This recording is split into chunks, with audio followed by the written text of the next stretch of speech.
Winter came unexpected with no firewood. She found sawdust bricks secretly stored in the attic. Arna Lindqvist, who had buried a daughter to a bitterroot winter, told her plainly, "You will freeze here. That baby will freeze with you." She had $43, a baby daughter, and needed 4 cords she could not cut. On October 12th, 1888, the temperature dropped 40 degrees in 8 hours. But 7 weeks earlier, Anna Lindström had never stacked a single cord of firewood. She had arrived in the Bitterroot Valley in late August of 1888 with a trunk of Swedish linens, $43 in banknotes, and a 6-month-old daughter named Britta who cried whenever the stagecoach hit a rut. The journey from St. Paul had taken 11 days. Anna Lindström was 23 years old, a widow since April, and she had purchased the cabin site unseen from a land agent in Missoula who described it as sound construction, previous owner relocated. The cabin sat 4 miles up a drainage called Tin Cup Creek, which fed into the Bitterroot River near Darby. The road was not really a road. It was 2 wagon ruts cut through lodgepole pine, climbing steadily until the valley narrowed to a slot between granite walls. Anna had hired a freighter named Parsons to haul her trunk. He charged her $6 and told her twice that she was making a mistake. The cabin appeared through the trees in late afternoon light, 16 feet by 18 feet, hand-hewn logs chinked with clay, a sleeping loft accessible by wooden pegs driven into the wall. The previous owner had left a cast-iron box stove, a rope bed frame, and 3 tin plates. Nothing else. Anna stood in the doorway holding Britta against her chest and tried to feel something other than dread. "Previous owner," Parsons said, unhitching his mules. "Finnish fellow. Mackie, I think. Worked the Hamilton mill for years. Never spoke to nobody. Just disappeared one spring. Left everything." Anna looked at the woodpile beside the cabin. It was empty, not depleted, empty. A rectangular patch of bare dirt where firewood should have been stacked. "He take the wood with him?" she asked. Parsons shrugged. "Finn never did make sense to me. Spent his evenings doing something in that loft. Hammering. Nobody knew what." He climbed onto his wagon seat. "You need 4 cords minimum for a bitterroot winter. 5 is safer. Mill sells slabs cheap, but you gotta haul them yourself. And season them 6 months before they burn right." Anna looked at the empty woodpile again. 6 months. It was late August. Winter came in November, sometimes October. She had maybe 10 weeks. How much does a cord cost? $2 delivered if you can find someone willing to drive up this drainage. $3 more likely. Parsons gathered his reins. "Mrs. Lindström, I don't mean to speak out of turn, but this valley killed my brother's wife in 1882. January cold snap. Found her frozen at her stove with the baby still in her arms. She had 2 cords stacked and thought that was enough."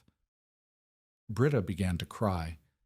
Anna bounced her gently, feeling the mathematics close around her like a fist. 4 cords minimum at $3 each, $12 for the wood alone, the freighter to haul it. The 6 months of seasoning she did not have, and she had $43 to last until spring, for food, for lamp oil, for everything.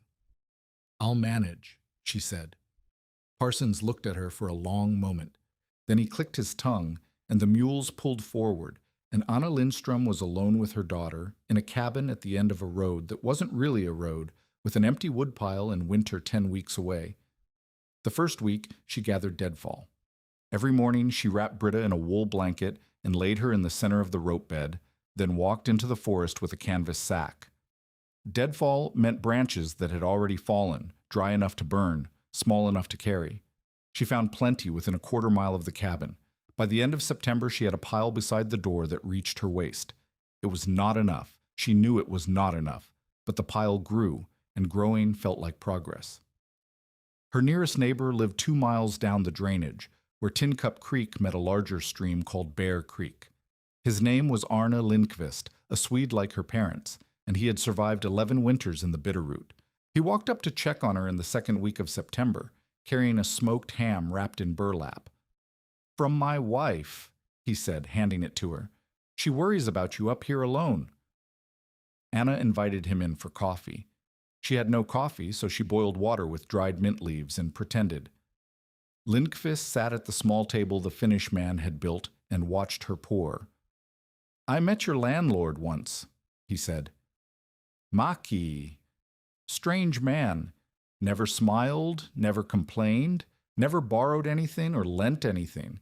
Worked the mills 6 days and spent his Sundays up here doing God knows what.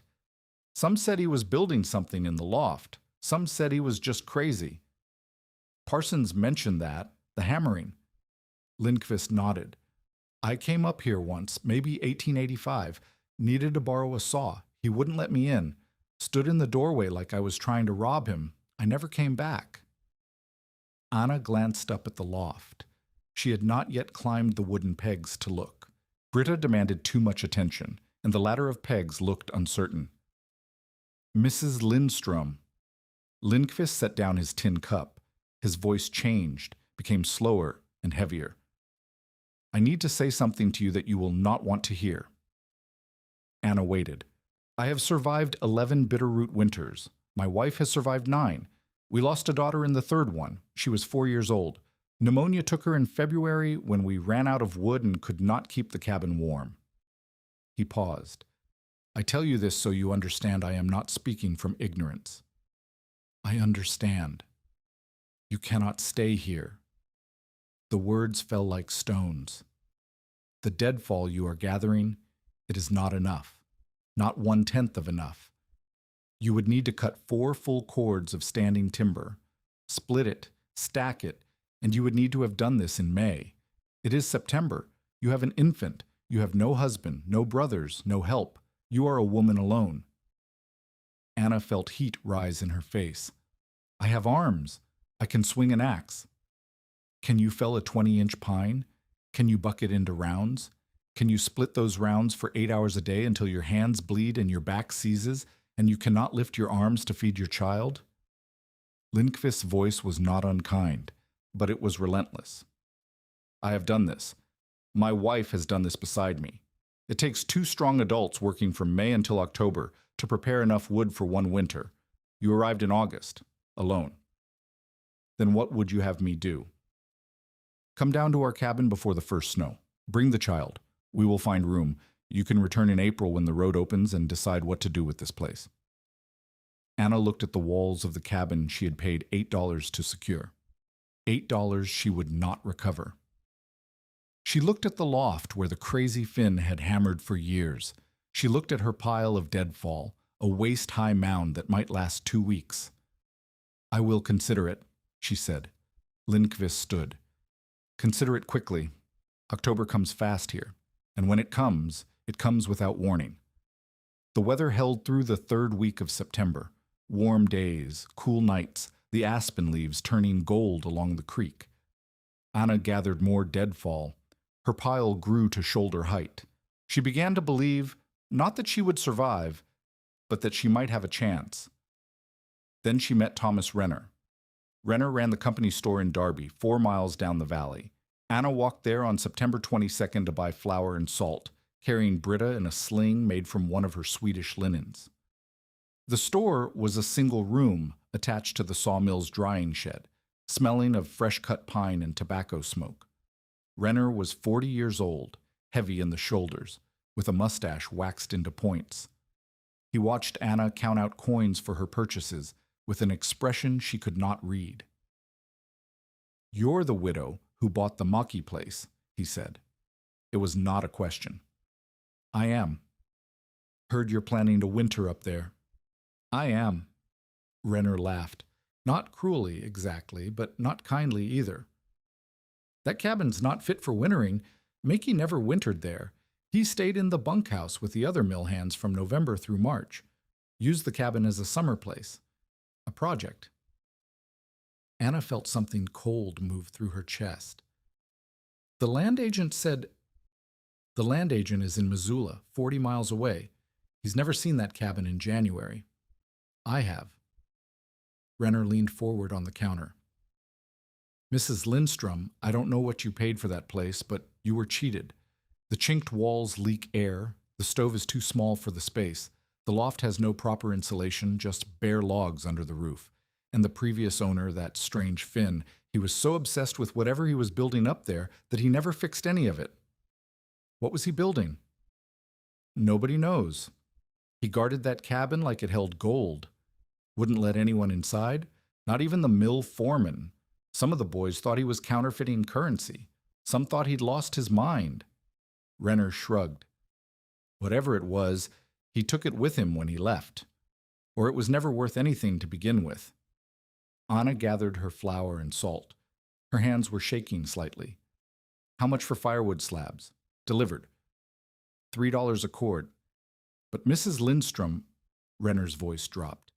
I need to be honest with you. I've got orders already for everything the mill can produce through December. I can't promise you anything before the new year. And by then, he didn't finish the sentence. By then I'll be dead. By then the road will be closed. You'll be stuck up there with whatever you've got. Renner's mustache twitched. I'll tell you what I told your Finn. There's a widow named Kastner who runs a boarding house in Hamilton. Good rates. She takes women with children. You could sell that claim back to the land agent, take a loss, sure, but you'd be alive. The Finn refused? Said he had all the fuel he needed. We all thought he was crazy. Maybe he was. Maybe he knew something you didn't. Renner laughed again, and this time there was an edge to it. Lady, I've worked these mills for 15 years. I know everything there is to know about keeping warm in a Montana winter. And I know that a woman alone with a baby in an uninsulated cabin with no firewood is going to freeze to death. That's not an opinion. That's arithmetic. Anna took her flour. She took her salt. She walked out of the store without another word, but Renner's arithmetic followed her all the way up the drainage, multiplying in her head. 4 cords minimum, none available. 10 weeks until winter, alone. On September 28th, she climbed into the loft for the first time. Britta was sleeping. The afternoon light slanted through the cabin's single window at an angle that illuminated the wooden pegs driven into the wall. Anna tested the lowest peg with her weight. It held. She climbed. The loft was dark. The peaked roof rose to perhaps 6 feet at the center, sloping down to 2 feet at the edges. A small window at the gable end, covered with oiled paper, admitted a yellow glow. Anna pulled herself onto the loft floor and waited for her eyes to adjust. What she saw made no sense. The loft was not empty. It was full. Rows of dark shapes, stacked in careful columns from the floor to within inches of the sloped ceiling. The shapes were rectangular, uniform, reaching back into the darkness farther than she could see. She crawled forward and touched the nearest one. Dense, heavy, rough-textured. It weighed perhaps 3 pounds. She lifted it, turned it in the dim light, and smelled something sharp and familiar. Pine resin. She carried the brick, because that was what it was, a brick, down the ladder and into the light. It was a rectangle roughly the size of a loaf of bread, made of compressed material that looked like sawdust but felt like stone. The surface was slightly sticky. The smell of pine pitch was unmistakable. Anna stared at it. Then she climbed back up and began to count. The stacks filled the loft in rows. 5 rows along the length, 3 deep. Each stack was roughly 2 feet wide and 4 feet long, rising to 3 feet high where the roof allowed. She did rough arithmetic. The rows, the stacks, the number of bricks in each stack. Thousands. She climbed down and sat at the table with the brick in front of her, trying to understand what she had found. Compressed sawdust, bound with pine pitch. Stacked for years, the dust on the uppermost bricks was thick, undisturbed. The crazy Finn had not been building something in his loft. He had been storing something. But what was it for? She thought about what she knew of sawdust. In St. Paul, the ice merchants had packed sawdust around their product to keep it frozen through summer. Her grandmother in Sweden had spread sawdust on slippery winter paths. Sawdust was insulation. Sawdust was packing material. Sawdust was waste. Sawdust was not fuel. Everyone knew that loose sawdust smothered a fire, choked it, killed it. But this was not loose sawdust. This was compressed into something solid, dense, full of resin that smelled like the hearts of pine trees. Anna carried the brick to the stove. The fire had burned down to coals. She set the brick on top of them and waited. Nothing happened. She waited longer. The brick sat on the coals, unimpressed. She felt like a fool. Of course it wouldn't burn. It was just sawdust pressed into a shape. Sawdust didn't burn. Then, slowly, the edge of the brick began to glow. Not flame, not yet, just a deepening orange at the corner nearest the coals. The glow spread. The resin began to bubble and hiss, and then, all at once, the brick caught fire. The flame was blue at the base and yellow at the tip, and it burned with a steadiness Anna had never seen in any firewood. No sparking, no popping, no smoke. Just heat, more heat than she expected from something so small. The fire burned hotter than the deadfall she had been feeding it, hotter than the scraps of pine bark she had gathered from the forest floor. She held her hand 6 inches from the stove door and felt the temperature rise. The brick burned for 40 minutes. Then it collapsed into a small pile of ash, barely a handful, far less than a piece of wood the same size would have left. Anna stared at the ash. She stared at the loft. She did the arithmetic again. Thousands of bricks, each burning for 40 minutes, each producing heat like seasoned hardwood, each leaving almost nothing behind. She climbed back up the ladder and crawled to the far end of the loft, where the stacks disappeared into darkness. The rows continued. The bricks continued. Meki had been at this for years, decades maybe. Hauling sawdust from the mill, pressing it with something, binding it with pine pitch, stacking it brick by brick, in his loft. Why? Anna sat in the darkness surrounded by fuel she had not known existed, in a cabin everyone said would kill her, and tried to understand the mind of a man she had never met. On October 1st, Rener Lindqvist returned. He stood in the doorway of the cabin, looking at the brick Anna held out to him. His expression moved through several phases: confusion, suspicion, something close to fear. "Where did you find this?" "The loft. There are thousands." Lindqvist turned the brick over in his hands. He smelled it. He scraped the surface with his thumbnail and examined the compressed material beneath. "This is sawdust." "Yes." "Sawdust does not burn." "This does.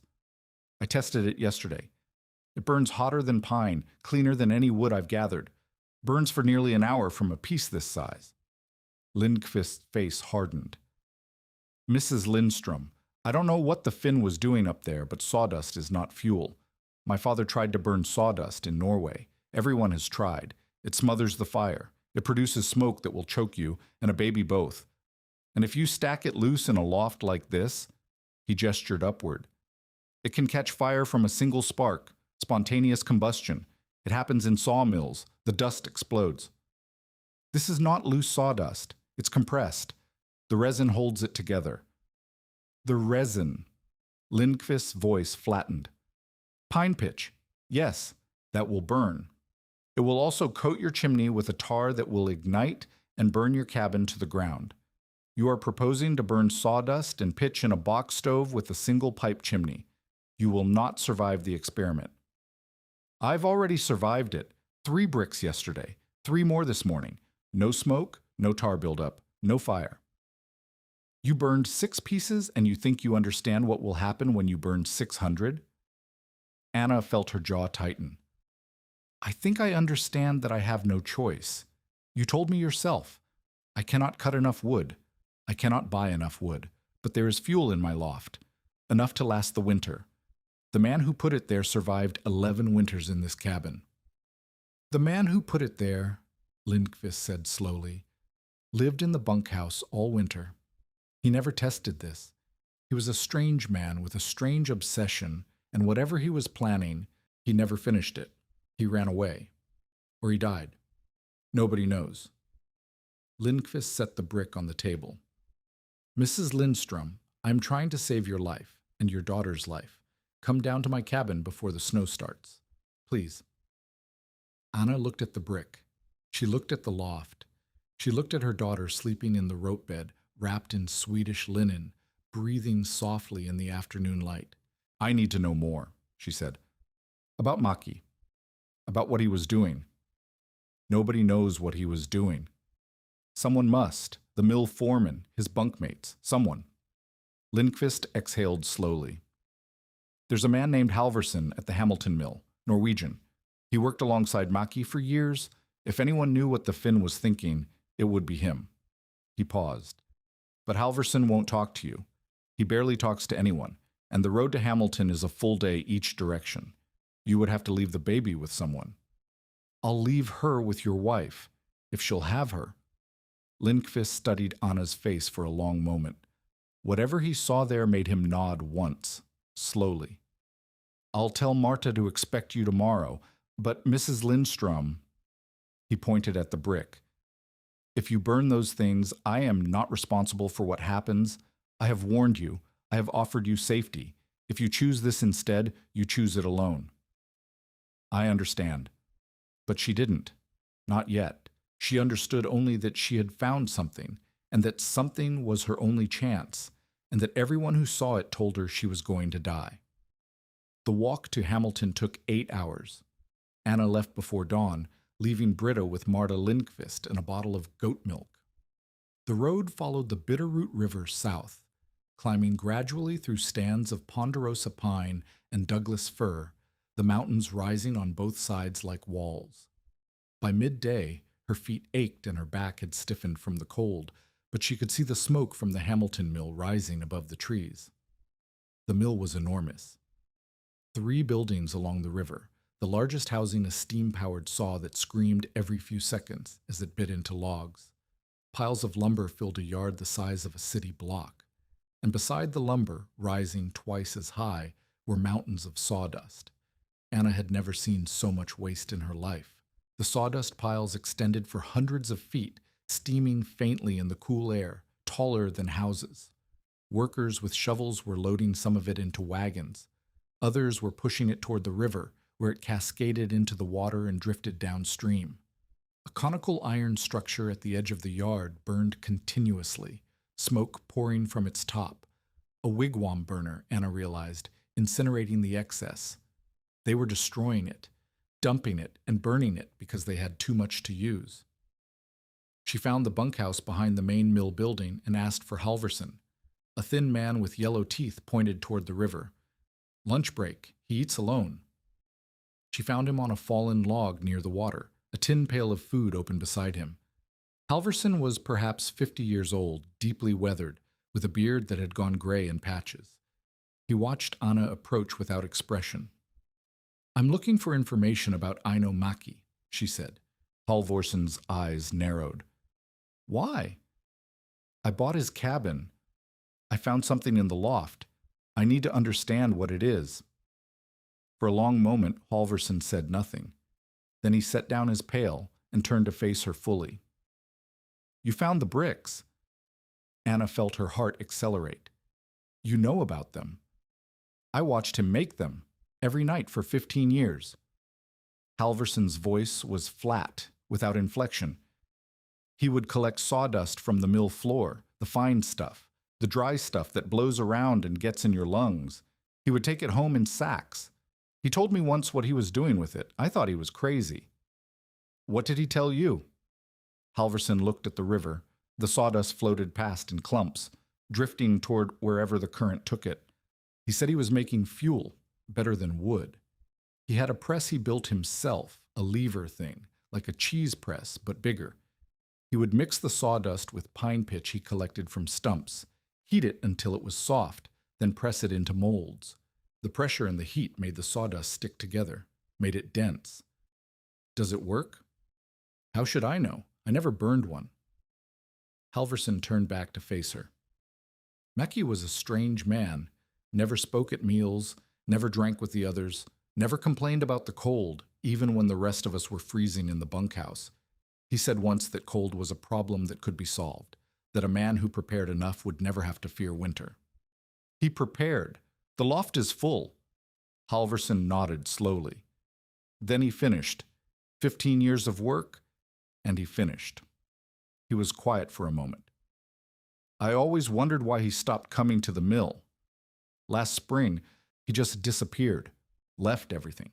I figured he went back to Finland or died in the woods somewhere. Why would he leave his bricks behind? I don't know. Maybe he got tired of waiting to use them. Maybe he decided they wouldn't work. Maybe he realized he had spent 15 years building something that only a crazy man would need. Anna felt the weight of the question she had come to ask. She forced herself to speak it. Do you think they work? Halvorson picked up his pail. He looked at Anna for a long time, his expression unreadable. I think Maki was the smartest man I ever met and the strangest. I think he spent his whole life preparing for something that might never come. And I think, he paused, I think if he built those bricks to burn, they burn. But I also think there's a reason nobody else ever tried it. Sawdust is death in a fire. Everyone knows this. What Maki did, I don't know if it changes that. But you think it might. I think he believed it did, and I think he was smarter than me. Halvorson stood. You're the woman who bought his place? The widow with the baby? Yes. Then you're either very brave or very stupid. Nobody survives a bitterroot winter in that cabin. Not alone. Not without wood. He walked past her toward the mill, then stopped. But if anyone ever figured out how to do it, it would have been Maki. He didn't do anything without a reason. Anna watched him go. Then she walked back to the Sawdust Mountains, the piles that rose like dunes in a desert of waste, and she understood for the first time what the Finn had seen. Everyone else saw garbage. Maki saw fuel. She returned to the cabin at dusk, collected Britta from the Lindqvists, and climbed back up the drainage with her daughter asleep against her chest and her mind full of calculations. The loft, the bricks, the numbers. That night she climbed up with a candle and began to count properly. Row by row, stack by stack. The bricks were uniform. Maki had used the same mold for each one, roughly 6 inches by 4 inches by 3 inches. Each weighed between 2 and 4 pounds, depending on how much resin it contained. The older ones toward the back were darker and denser. The newer ones, closer to the latter, were lighter in color. She counted 3,200 bricks. At 3 pounds average, that was 9,600 pounds of fuel. Call it 4.5 tons. At 40 minutes per brick, and she tested another 3 that night to confirm, that was over 2,000 hours of fire. 83 days of continuous burning. But she wouldn't need continuous burning. She would need 6 hours a day of hard heat, 8 hours of lower heat, 10 hours of coals overnight. Call it 120 days of fuel, conservatively. A full winter. Maki had built her a full winter, but she had no way to test it at scale, no way to know if the chimney would clog, if the bricks would fail in deep cold, if the heat would hold when the temperature dropped past 0. She had theory. She had hope. She had the word of a Norwegian who had watched from a distance. What she did not have was certainty. And outside, October had begun. The aspens had dropped their leaves. The nights were dipping into the 20s. The cold was coming, and it was coming faster than anyone had expected. On October 4th, she heard the first rumors of what was building to the north. Thomas Rener rode up the drainage on October 5th with his mustache wet from the morning fog and his expression dark. Mrs. Lindstrom, he said from his horse, there's a storm coming down from Canada, big one. The old-timers say it could hit in a week, could be the worst October freeze in a decade. Anna stood in her doorway with Britta on her hip. I've heard. Have you also heard that you should already be gone? Rener's voice was sharp. I gave you the name of the boarding house. I told you the road would close. It's October 5th. You have days, not weeks. I'm staying. Rener stared at her. You're staying in a cabin with no firewood, with a baby, with a storm coming that could kill every head of cattle between here and Helena. I have fuel. You have, he stopped. His eyes moved to the cabin, then to the loft window at the gable end. The sawdust bricks. Lindqvist told me. He said you were planning to burn them. I am. Rener laughed, but there was no humor in it. Lady, I don't know what that Finn told you about his bricks, but I can tell you what the mill hands say. They say he was crazy. They say he spent 15 years building something that doesn't work because nobody tried to stop him. They say the sawdust will choke your fire and the pitch will burn your cabin down and you and that baby will freeze to death or burn to death. One or the other. The mill hands didn't see what Maki saw. What he saw was garbage. That's all sawdust is. Garbage. We burn it in the wigwam because it's cheaper than hauling it away. We dump it in the river because we have nowhere else to put it. And your crazy Finn spent 15 years hauling garbage up a mountain and pressing it into bricks like it was going to save his life.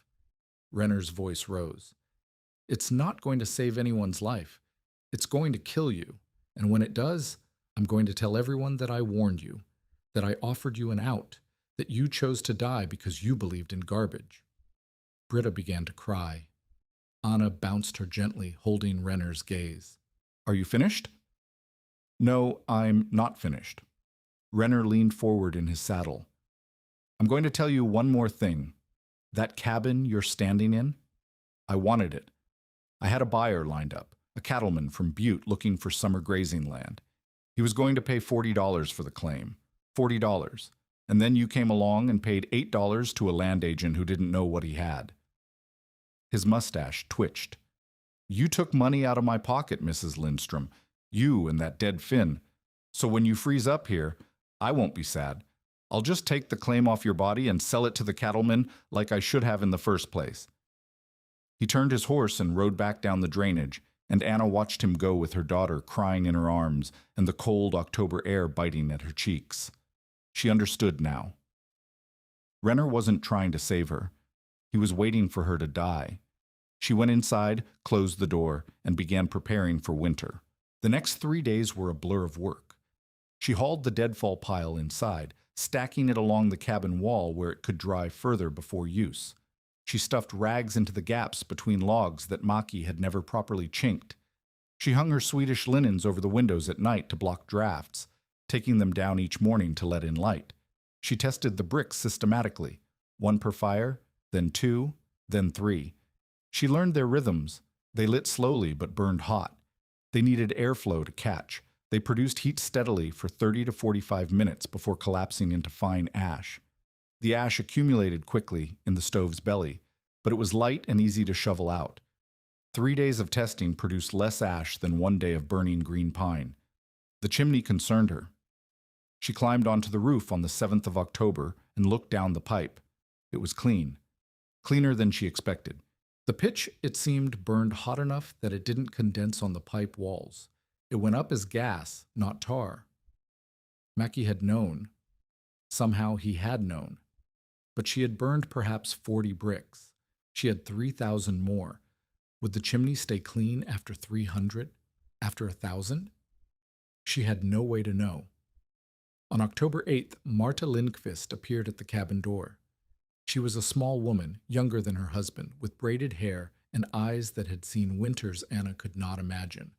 She carried a bundle wrapped in canvas. From Arne, she said, handing it over. Smoked elk. He shot it last month. Anna unwrapped the bundle. Inside was perhaps 5 pounds of meat, dark and fragrant with salt and smoke. A treasure. I can't accept this. You can. You will.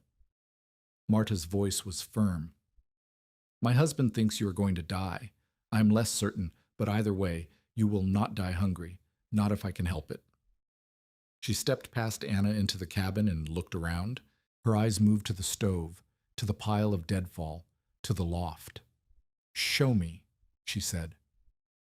Anna climbed up and handed down 3 bricks. Marta examined them the way her husband had, turning them, smelling them, scraping the surface. Then she did something Arna had not done. She set one in the stove and watched it burn. The fire was low, just coals. The brick sat on them, unimpressive, for nearly a minute. Then the edge began to glow. Then the glow spread. Then the brick caught, and the blue-yellow flame rose, and the cabin grew warmer. Marta watched the whole sequence in silence. When the brick had burned halfway down, she spoke. How many do you have? Over 3,000. How long do they last? 40 minutes, roughly. Marta did the arithmetic in her head. Anna could see her lips moving. When she finished, her expression had changed. You might survive, she said quietly, if the bricks hold, if the chimney doesn't catch, if the cold doesn't go deeper than 40 below. She paused. That is many ifs. Yes, but it is not impossible. Marta looked at Anna directly. Mrs. Lindstrom, my husband is a good man, but he has a good man's weakness. He cannot imagine that something new could work because he has never seen it work. I am different. I watched my mother survive on fish bones and birch bark during a famine in Sweden. I have seen people do impossible things because they had no choice. Do you think I have a choice? No. I think you are trapped in this cabin with a baby and a loft full of garbage that might be gold, and I think if you leave now you will lose everything, and if you stay, you might die. Marta picked up the canvas bundle. So you will stay, and I will not stop you, but I will come check on you when the snow allows, and if you are still alive in January, I will tell my husband that he was wrong. Yes, and I will enjoy it very much. Anna felt something loosen in her chest. Thank you. Thank the Finn. He built this. You just found it. Marta walked to the door. The storm is coming. 3 days, maybe 4. When it hits, do not leave this cabin. Do not try to reach us. Just stay alive. She left, and Anna stood in the doorway, watching her walk down the drainage until she disappeared into the trees. 3 days, maybe 4. Anna climbed into the loft and began moving bricks closer to the ladder, where she could reach them in the dark. On October 9th, the temperature dropped 20 degrees overnight. Anna woke at dawn to frost on the inside of the windows and Britta crying from cold. She built the fire fast, feeding it 3 bricks at once, and the cabin warmed slowly while she paced with her daughter against her chest. By noon, the sky had turned the color of slate. By evening, the first flakes were falling. By midnight, the snow was coming down so hard that Anna could not see the woodpile from the window. She fed the stove through the night, 1 brick every 40 minutes. The cabin held at 50 degrees, cold but survivable. Britta slept in the rope bed wrapped in every blanket Anna owned, her small face barely visible in the wool. On October 10th, the temperature dropped another 30 degrees. Anna checked the thermometer Maki had left nailed to the porch post. 22 degrees below zero. The snow had stopped falling, but the cold pressed against the cabin walls like something alive, searching for cracks, probing for weakness. The fire burned constantly now. The bricks glowed in the stove like ingots of orange light. And still, the temperature fell. On October 11th, the thermometer read 31 below. The creek froze solid. The trees cracked in the forest, the sound like gunshots echoing off the mountain walls. Anna stayed by the stove with Britta in her arms, feeding bricks into the fire every 30 minutes now, the cold eating her fuel faster than she had calculated. She did the arithmetic again.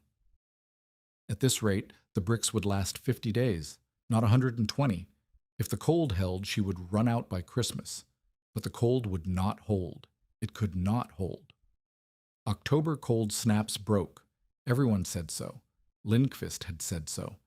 This was a surge, a spike, an anomaly. It would pass. On October 12th, the thermometer read 42 degrees below zero.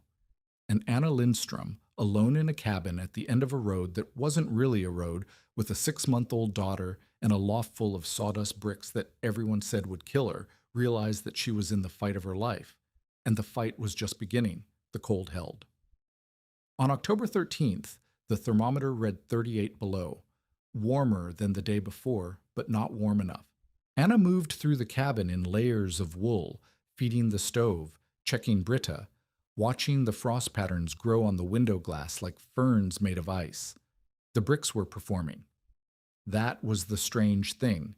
Even at 42 below, even burning 1 every 25 minutes through the coldest hours of the night, the cabin had held above freezing.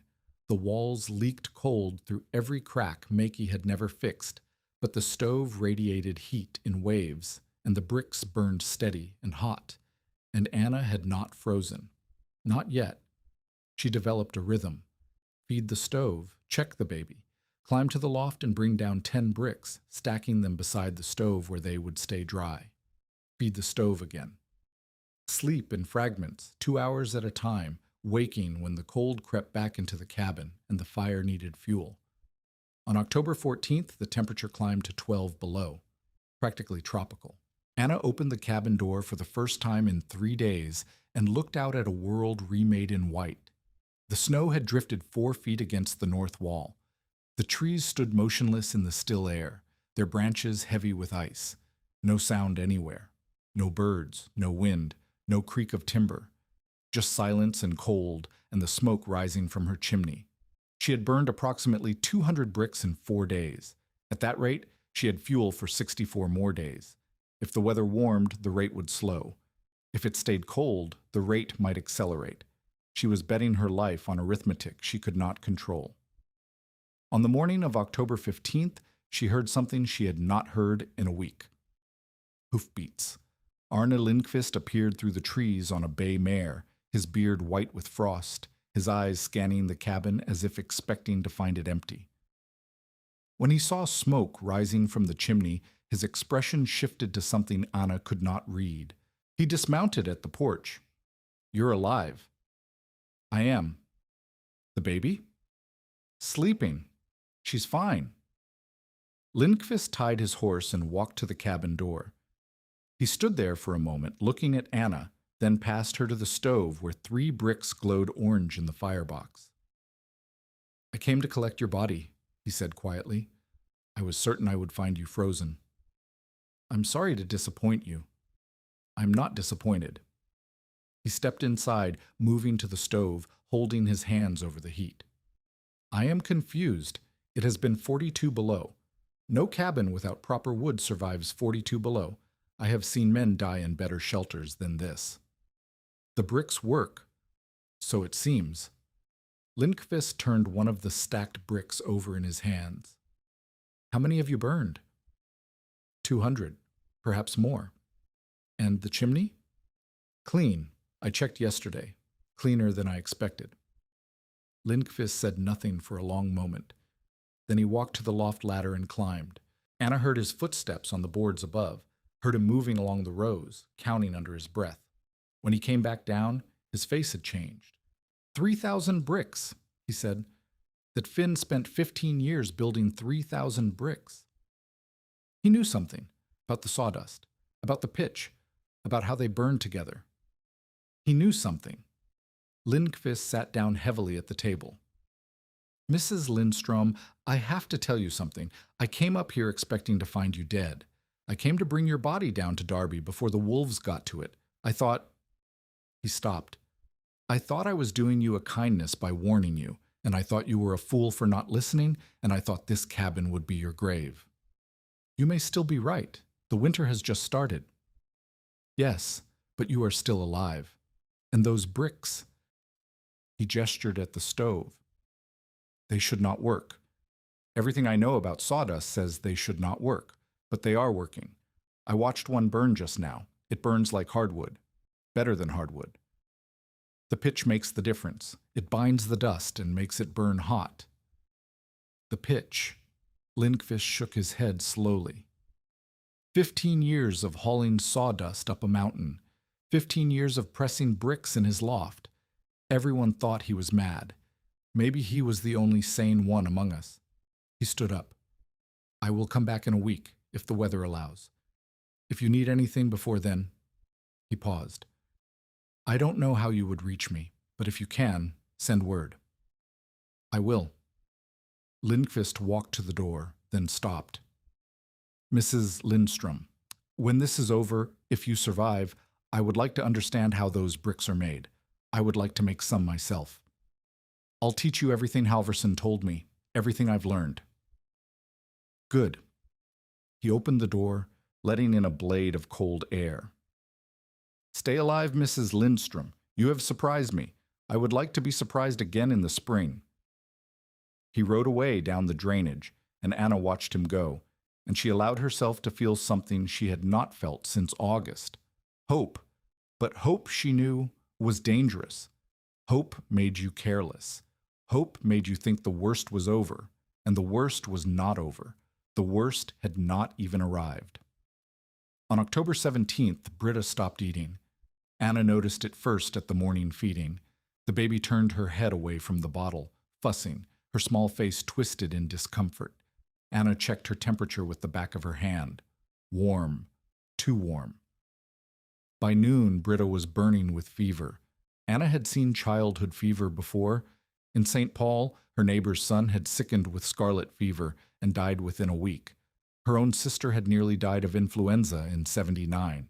Fever in infants was common, and fever in infants killed more children than cold or hunger or any other cause. She had no medicine.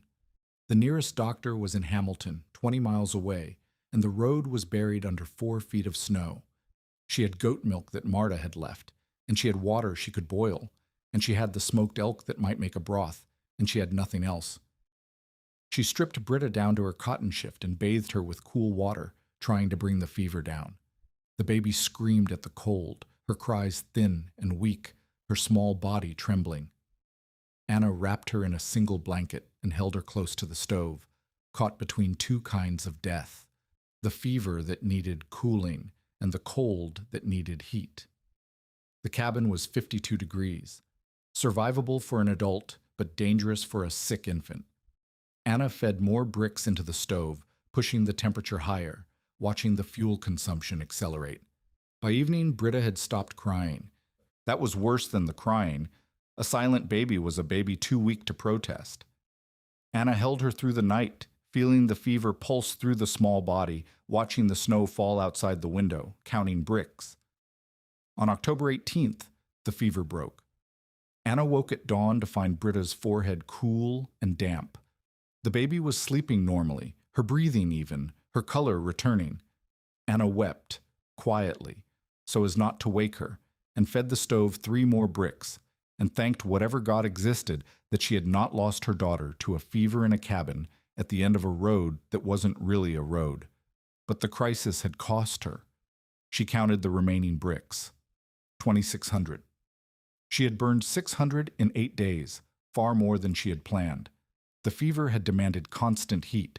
The nights had demanded constant vigilance. She had burned through a month of fuel in barely a week. The arithmetic was turning against her. On October 20th, Thomas Rener came back. He did not ride up the drainage this time. He walked, his horse presumably unable to manage the drifts. His coat was crusted with ice, his mustache frozen solid, his eyes red-rimmed from the cold. He stopped 20 feet from the cabin and stared at the smoke rising from the chimney. "You're still alive." Anna stood in the doorway. "I'm still alive." "How?" "The bricks. They work." Rener's face contorted into something between rage and disbelief. "That's not possible. Sawdust doesn't burn. Everyone knows sawdust doesn't burn." "Everyone is wrong." Rener took a step forward, then stopped. His hands were clenched at his sides. "I came up here to check on the cabin, to see what condition it was in. I didn't expect—" He gestured at the smoke, the cleared path to the door, the obvious signs of habitation. "I didn't expect you to be here." "You expected to find me dead." "I expected to find the cabin empty, one way or another." His voice was cold. "Mrs. Lindstrom, I am going to be honest with you. I don't like you. I don't like that you took a property I had plans for. I don't like that you ignored every piece of advice I gave you, and I especially don't like that you seem to be proving me wrong. The bricks work, Mr. Rener. I've burned over 600 of them. The cabin holds 50 degrees in 40 below weather. The chimney is clean, the ash is minimal. Everything the Finn built works exactly as he designed it. Then the Finn was a genius. Or he just paid attention to what everyone else ignored." Rener stood in the snow, breathing hard, his frozen mustache trembling slightly. Then he did something Anna did not expect. He laughed. "You know what?" he said. "I hope you survive. I really do. Because if you survive the winter burning sawdust bricks in a cabin that wasn't fit for wintering, I will have to admit that I don't know as much about this valley as I thought I did. And that would be—" He shook his head. "That would be educational." He turned and walked back down the drainage, his boots punching through the crust of snow with each step. Anna watched him go, and she did not feel triumph. She felt tired. She felt scared. She felt the weight of 800 more days until spring, and she felt, beneath all of it, the first stirrings of something she had not felt since her husband died. She felt capable. On October 22nd, the second storm hit.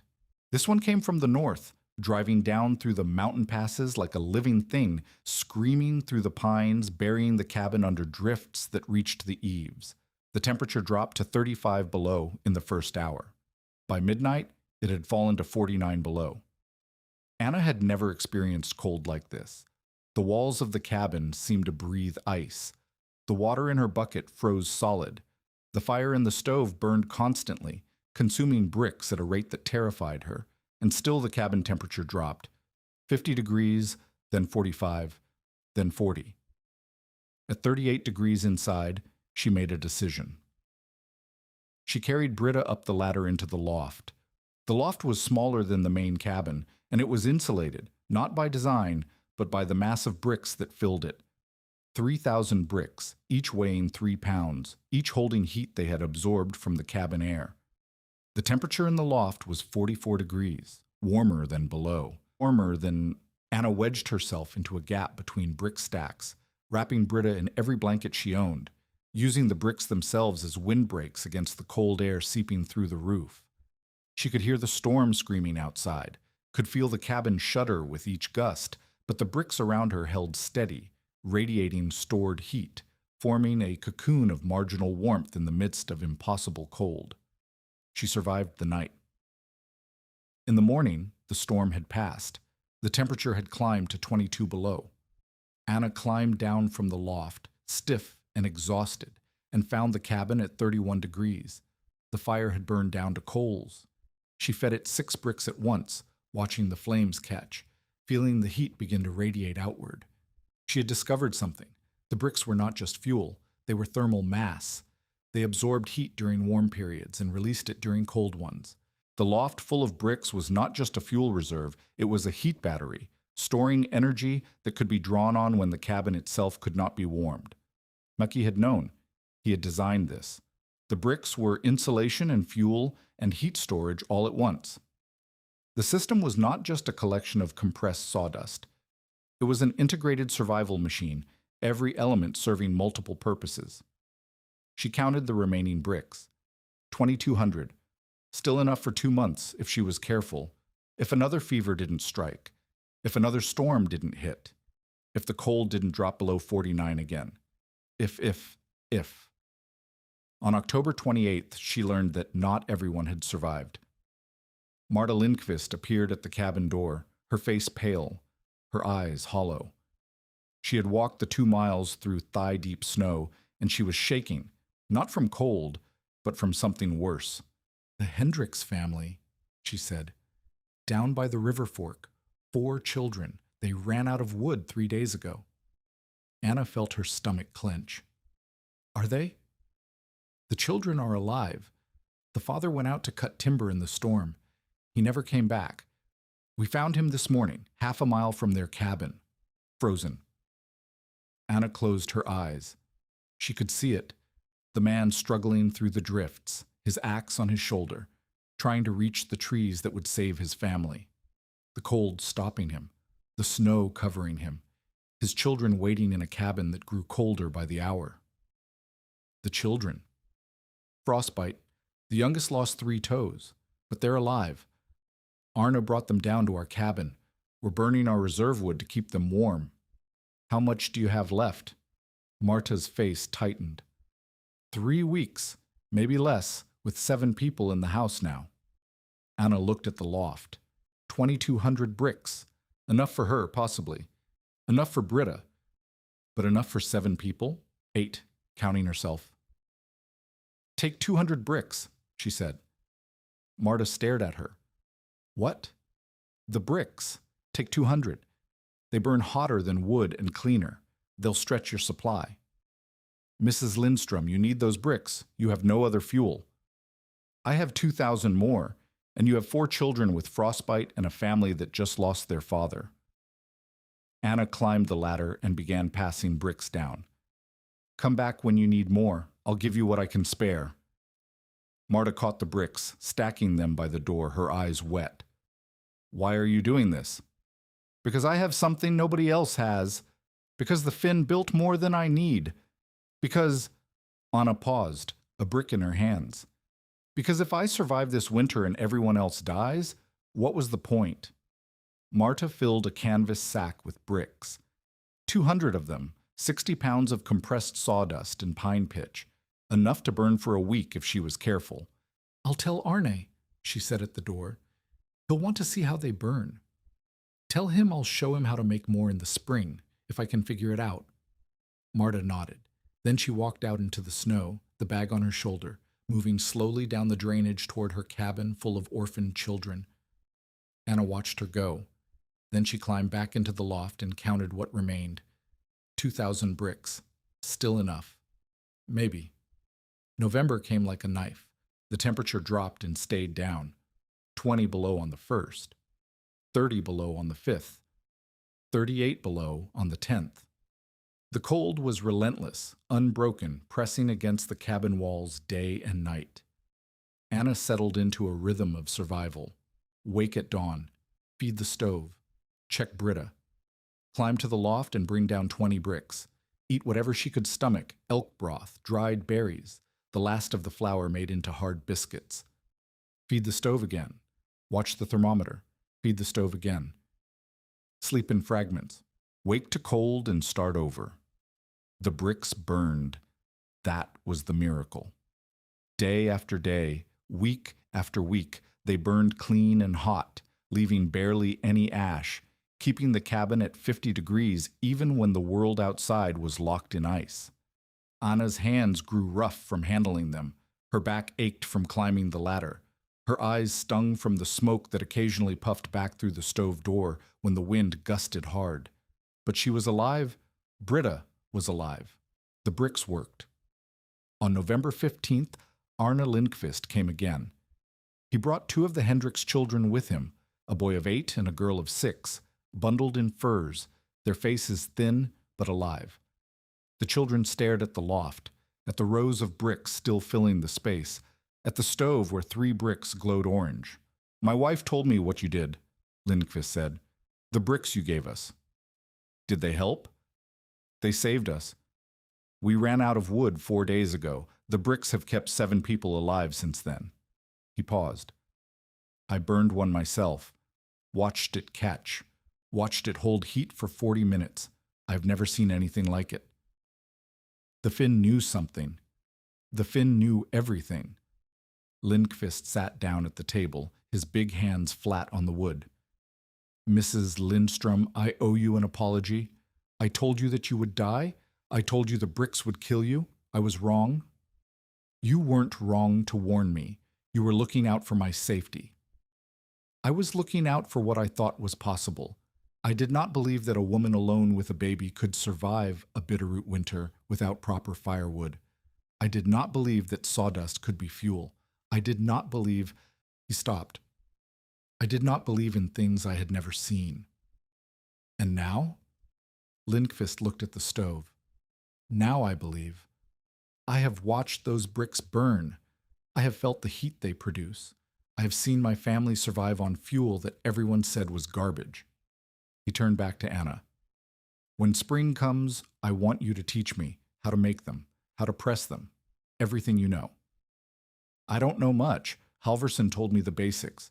The rest I've figured out by watching. Then we will figure out more together. This, he gestured at the loft. This could change everything. Every family in this valley burns 5 cords of wood a winter. Every family spends their summers cutting timber. If sawdust works, if it really works, then every mill in Montana is sitting on a mountain of fuel that they're throwing away. Anna had not thought of it that way. She had been thinking only of survival, her survival, Britta's survival, getting through the winter alive. But Lindqvist was thinking bigger. He was thinking about the valley, about all the families like the Hendricks, running out of wood, losing fathers to the cold. The Finn knew, she said quietly. He spent 15 years building something that could help everyone. And he never told anyone. He never shared it. He just sat on it. Maybe he was waiting for the right time. Maybe he was waiting until he was sure it worked. Lindqvist shrugged. Or maybe he was just strange. He was always strange.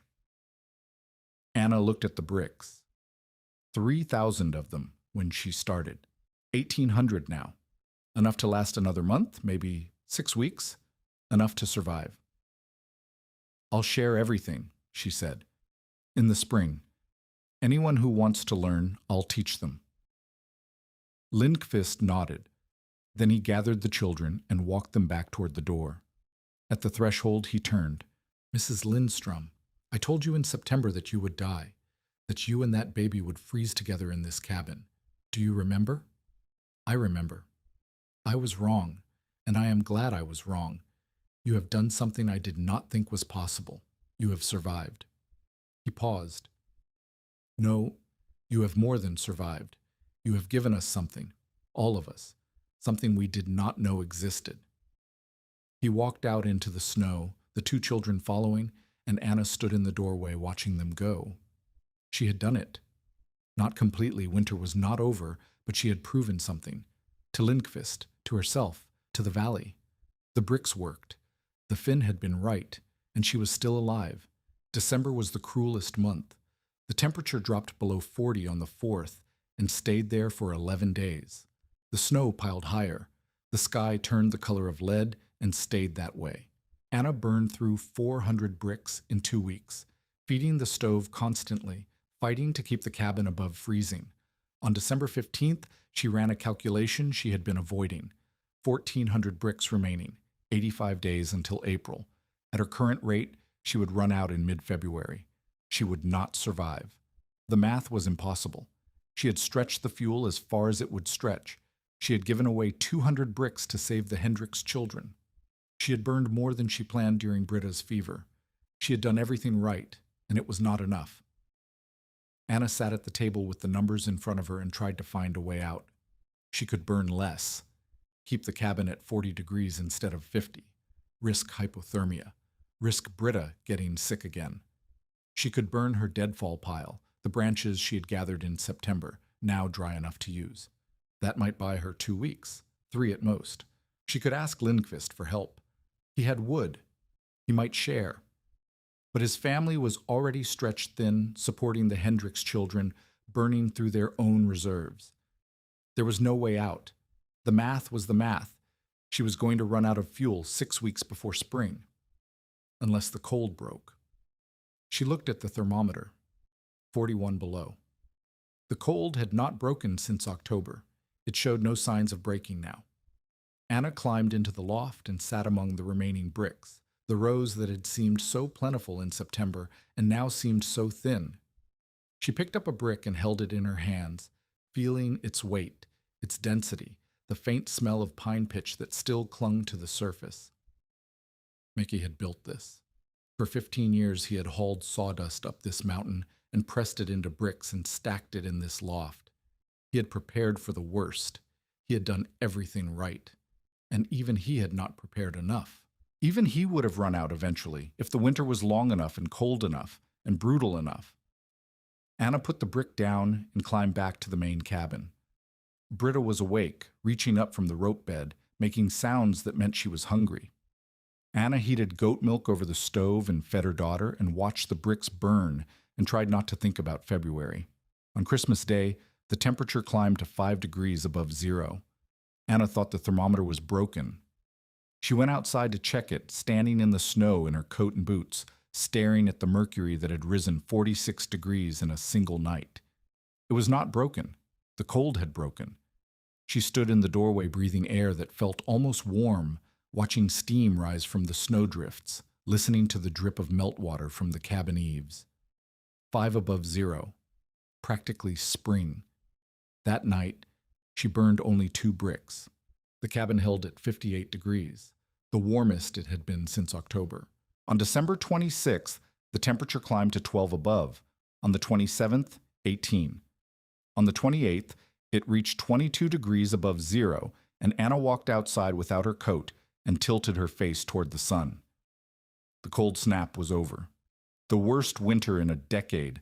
That's what Lindqvist called it when he came up on New Year's Day, and it was ending early. The January thaw had come in late December, and the meteorological patterns that had locked Montana in ice since October were finally releasing their grip. Anna recalculated. 1,300 bricks remaining, 92 days until April.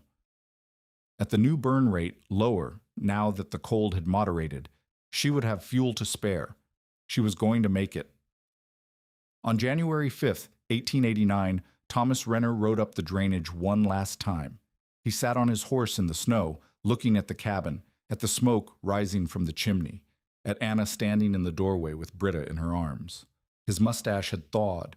His expression was unreadable. "You made it," he said. "I made it.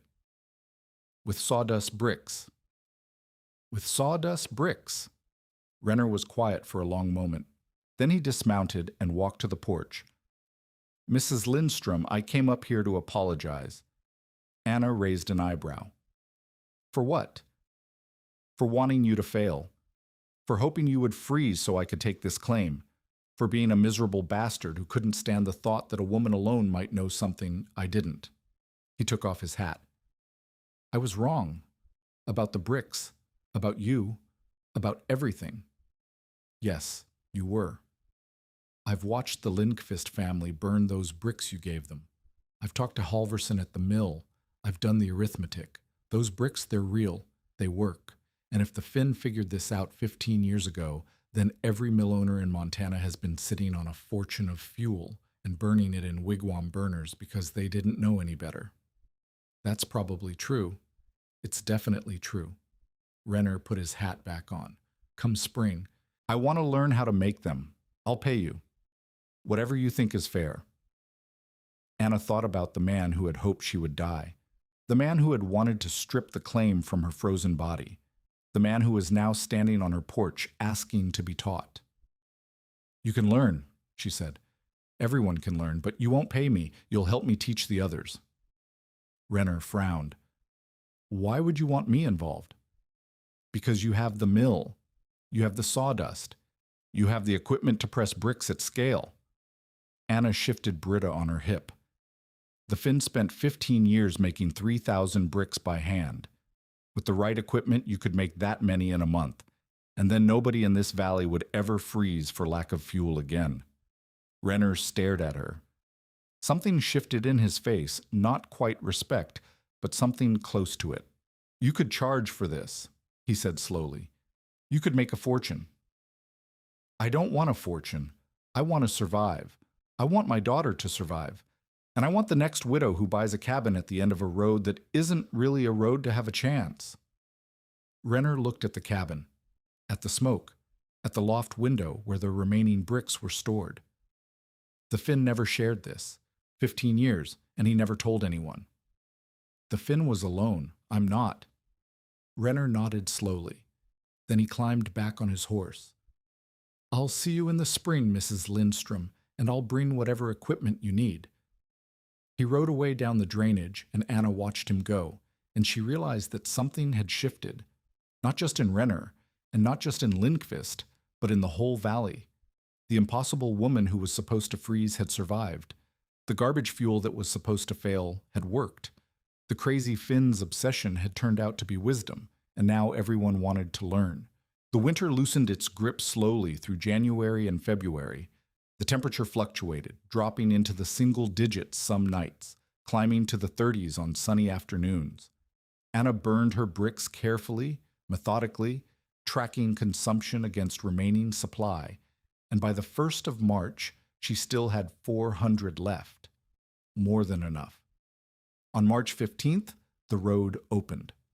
A wagon from Darby made it up the drainage for the first time since October, bringing mail and flour and news of the outside world. The driver, a young man named Kowalski who had heard stories about the widow with the sawdust bricks, asked to see the loft. Anna showed him. He climbed up the ladder and walked among the remaining rows, touching the bricks, smelling the resin, shaking his head in wonder. "I heard about this in town," he said. "Everyone's talking about it. They say you survived the worst October freeze in 20 years burning nothing but sawdust. Not just sawdust. Sawdust pressed with pine pitch. There's a technique. Can you teach it? I'm teaching everyone. Come back in April when the ground thaws. We'll show you how to build a press. The word spread. By April, a dozen families had sent representatives to learn the method. Lindqvist built the first press based on Anna's description of what Halverson had told her, a lever mechanism adapted from a cheese press with a wooden mold the size of a bread loaf. The results were crude but functional. Bricks that burned for 30 minutes instead of 40. Better than green wood. Better than nothing. By May, Rener had commissioned a proper press at the Hamilton mill, an iron device with a screw mechanism that produced bricks identical to Makey's. He made them from sawdust that would otherwise have been burned in the wigwam, bound with pitch collected from stumps throughout the valley. He gave them away free to anyone who asked. By summer, 17 families in the Bitterroot Valley were stockpiling sawdust bricks for the coming winter. The method spread to Missoula, to Helena, to the mining camps in Butte. Mill owners who had spent decades disposing of sawdust as waste began to see it as resource. Anna shared everything. She held nothing back. She taught anyone who wanted to learn, and she never asked for payment. And when people offered her money, she told them to give it to the Hendricks children instead. Anna Lindstrom stayed in the Bitterroot Valley for 12 more years. She married Arne Lindqvist's nephew in 1892, a quiet man named Eric, who had lost his first wife to childbirth. They had 2 children together. Britta, the baby who had survived that first impossible winter, grew into a school teacher who taught in Hamilton for 30 years. Anna never forgot the Finn. She visited his grave in 1903, a wooden marker in the Derby Cemetery, placed by mill workers who had found him dead in his bunkhouse the spring after he left the cabin. Heart failure, they said. He had died alone, as he had lived, never knowing that his life's work would save a woman he had never met. Anna had the marker replaced with granite. The inscription read, Aino Maki, 1831 to 1888. He saw what others wasted. She died in 1912 at the age of 47 from pneumonia that settled in her lungs after a spring rain. Her children buried her beside her first husband in the St. Paul Cemetery where her journey had begun. But in the Bitterroot Valley, they remembered her differently. They remembered the widow who had arrived in August with nothing and survived October with garbage. They remembered the bricks that burned clean and hot, the technique that spread through the valley, the fuel that nobody had known existed until a woman alone with a baby proved that it worked. In September of 1888, Arne Lindqvist had stood in Anna Lindstrom's cabin and told her plainly, "A woman alone cannot survive a Bitterroot winter. You will freeze, and that baby will freeze with you." On October 12th, the temperature dropped 40 degrees in 8 hours, and Anna Lindstrom climbed into a loft full of sawdust bricks that everyone said would kill her. She burned them through the coldest winter in a decade. She gave them away to neighbors who were freezing. She taught the valley a method that no one had believed would work. And in the spring, when the road opened and the wagons came up the drainage, they found her standing in the doorway of a cabin that should have been her grave, holding a daughter who should have been dead, surrounded by the ash of 3,000 bricks that had been pressed by a madman's hands. The smoke rose from her chimney. The sun warmed the snowmelt at her feet. And Anna Lindstrom was alive.